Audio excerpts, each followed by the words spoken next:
దివాళీ వ్లాగ్లో కొన్ని వీడియోస్ అయితే మిస్ అయ్యాయని చెప్పి అన్నాను కదా. సో అవైతే మీకోసం రికవరీ చేసి తెచ్చేసాను.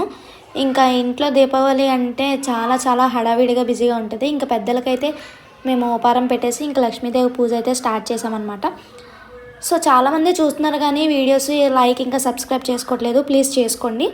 ఇంకా దీపావళి అంటే మనకి లైటే గుర్తు వస్తుంది కాబట్టి సో ఇంటి చుట్టూ దీపాలు పెట్టేసి క్రాకర్స్ కాల్చినప్పటికీ చాలా లేట్ అయిపోయింది. ఎందుకంటే వర్షం పడింది. సో దానివల్ల అయితే చాలా లేట్ అయిపోయింది. అందరికీ చాలా అంటే చాలా థ్యాంక్స్. చాలామంది నా వీడియోస్ చూస్తున్నారు, సబ్స్క్రైబ్ చేసుకుంటున్నారు. ఒక 20% మాత్రమే సబ్స్క్రైబ్ చేసుకుంటున్నారు. సో ఒక 50 అయినా చేసుకుంటే బాగుంటుంది కదా అని నా ఫీలింగ్. సో నేను మంచి కంటెంట్ అయితే ఇస్తాను మీకు. ఇంకెందుకు లేట్, వెంటనే సబ్స్క్రైబ్ చేసుకుని లైక్ అయితే కొట్టేయండి. సో వీడియో అయితే లేట్గా పెట్టినందుకు ఐఎమ్ వెరీ సారీ. ఇంకా నేను మేడపైకి వెళ్ళి చూసా ఎలా ఉంటుందో సీనరీ అని చెప్పి. చాలా అంటే చాలా బాగుంది, ఫుల్ ఆఫ్ లైట్స్తో. ఇప్పటి నుంచి ఇన్ టైంలో వీడియోస్ అయితే వస్తాయి.